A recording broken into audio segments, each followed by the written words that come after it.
Hello साथीहरू, नमस्ते सबैलाई। हजुरहरू कस्तो हुनुहुन्छ? सन्चै हुनुहुन्छ? म पनि सन्चै छु। र साथीहरू, म चाहिँ भर्खरै उठेको अनि हेर्नु सक्नुहुन्छ होला तपाईँ पनि।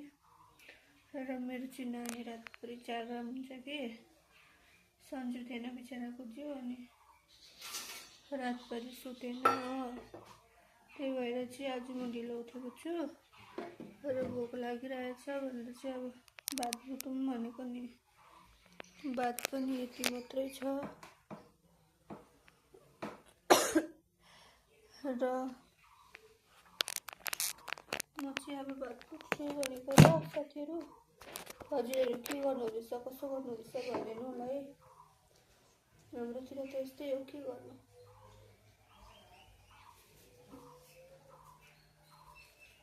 कहिले नानीको जिउ सन्चो हुँदैन, कहिले जागराम बस्नुपर्छ, के हो। अहिले पनि प्याँ गरिरहेको छु, सुन्नु सक्नुहुन्थ्यो होला।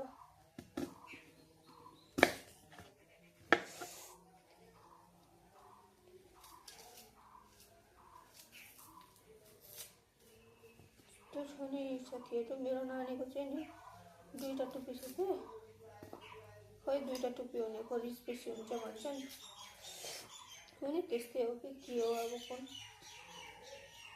मैले झन् मेरो छोरी भयो भने चाहिँ एकदम सन्तोकी होस्, सन्तोकी हुन्छ होला भनेको थिएँ। र छोरी चाहिँ झन् छोराभन्दा डेन्जर हुँदो रहेछ है, सम्हाल्नु मुस्किल छ। 1 महिनाको भइरहेको छ नानी हो। आमाको हातमा छु र कसको हातमा छु सबै थाहा हुन्छ उसलाई। अगर ऊ कोहीसँग गइहाल्यो भने पनि उसको छेउमा गएर आमा चाहिँ बोल्यो भने थाहा पाइहाल्छ कि मेरो आमा आई भनेर क्या त।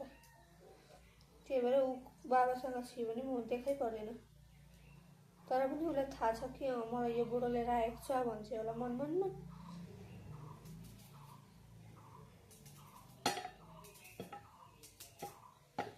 अनि साथीहरू, त्यसको त निन्द्रा पुग्छ, मेरो त पुग्दैन। के गर्नु साथीहरू, यस्तै हो, दुःख सुख गर्नै पर्यो।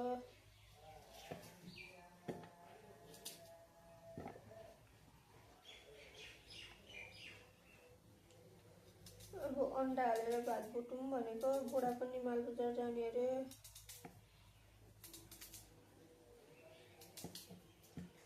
मालबजारमा चाहिँ उसको के को उयो गर्नु छ नि त, अनि फर्महरू जम्मा गर्नु छ के को हो पनि थाहा भएन कि। त्यो जमिनको यताउता हो। र साथीहरू, प्याज काट्दा चाहिँ कस आँखाबाट आँसु निस्किन्छ भन्नुलाई। मेरो चाहिँ यसरी निस्किन्छ।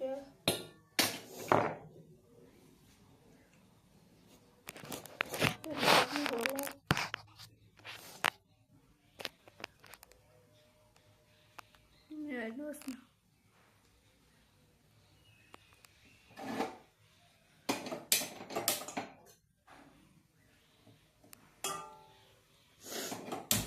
सर्दी पनि लागिरहेको छ कि, अनि नानीलाई पनि सर्छ भन्ने चाहिँ टेन्सन लाग्दै थियो कि।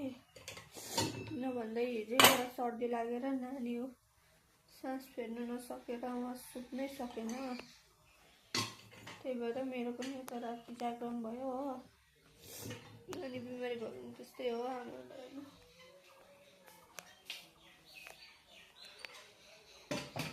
मेरो बुढा चाहिँ नुहाएर पनि आइसक्नु भएको छ।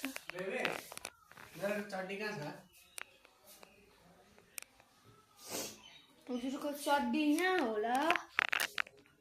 चड्डी त मैले देखेको छैन। हो त्यो हेर्नु त, यहीँ छ चड्डी।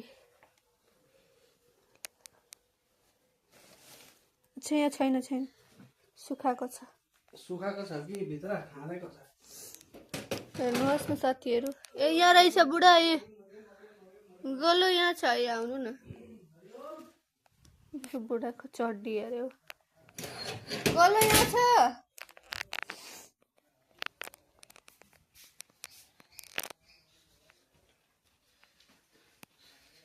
Where is that?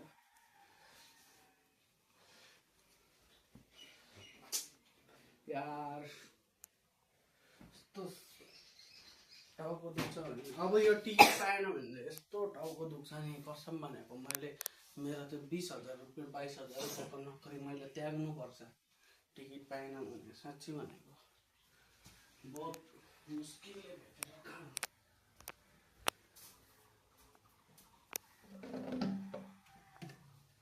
मेरो बुढा चाहिँ हिजो अस्ति आउनुभएको केरलाबाट 1 महिना हुँदैछ भर्खरै हो सुत्केरी अब म बिमारी भएको थिएँ अनि नानी पानी भइसकेपछि अनि अब चाहिँ जाने भन्नुहुँदै थियो उहाँ हेर्नु न टिकट पाएन भने पागल हुन्छ अरे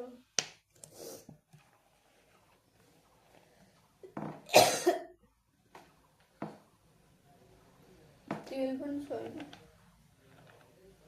बाबालाई भन्नु त तेल पनि छैन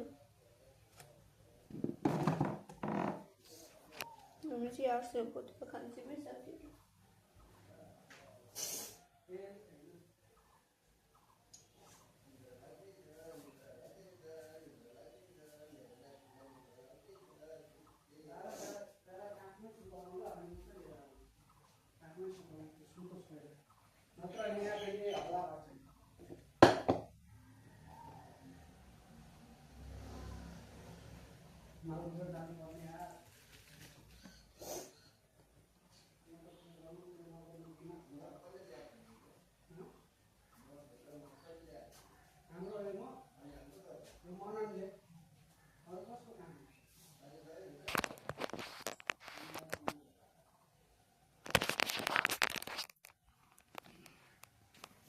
बुढी एक बाल्टी पानी राखिदिउँ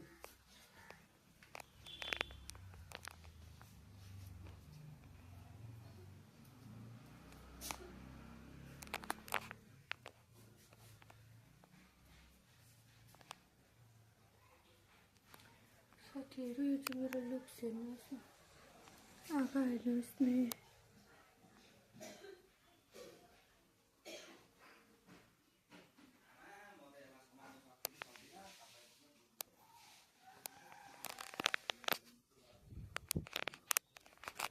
त्यहाँबाट सो साथीहरू बागबुटीको तपाईँहरूलाई म देखाउनु छु फाइनल लुक्स बाई बाई हेरौँ मैले चाहिँ भात पनि भुटिसकेको छु हेर्न सक्नुहुन्छ है र यहाँ चाहिँ हाम्रो खसीको खुट्टाको मासु छ यहाँ र बिहारमा गाडी ट्रेनहरू बाँधेर राख्छ बिहारमा जौली भन्ने स्टेसनमा र म चाहिँ यहाँ बुढालाई भात पस्किदिँदैछु बुढा अब मालबजार जानुहुन्छ अरे को हुन्छ यस्तो हिम्मत गर्ने कि ट्रेन चोरेर भाग्ने ट्रेन चाहिँ कसले चोर्यो फेरि अरे ट्रेनको त्यो चोर्छ भनेर अगाडिपट्टि ताला लगाएको छ लिकमा कस्तो के लिक र ट्रेनलाई बाँधेको छ सिग्रीले ताला लगाएको छ अनि बिहारमा ट्रेन चोर्छ भनेर यहाँ हेर न पहिले सिर्फ सुना त आज देख भी लिया अरे ट्रेन बाँधेको छ ट्रेन चल्यो भने त त्यो बाँधेको त्यो सबै त निलेर गइहाल्छ नि ट्रेनले त्यस्तो त आएको त ट्रेनको छ यहाँ हेर्नुहोस् न के गर्यो त्यो त हो तर यहाँ के लेख्छ कमेन्टहरुमा के छ पढाइ लेखाइ बहुत जरुरी है प्रिभेन्ट बाबालाई पनि बोलाइदिउँ बाबालाई लगिदिउँ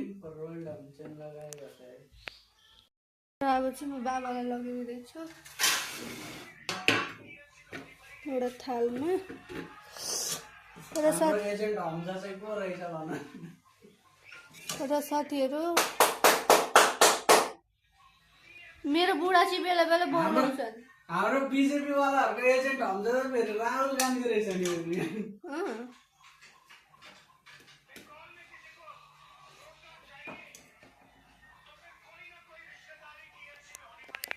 र सुन्यौ के भने बेंगलमा अगर हैन यो चाहिए रोजगार चाहिए तो कोई ना कोई अपना परिवार का रिश्तेदार टीएमसी में होना जरूरी है नहीं तो नहीं हो हमेशा राहुल गांधी ठीक है त भने र यो चाहिँ बुढालाई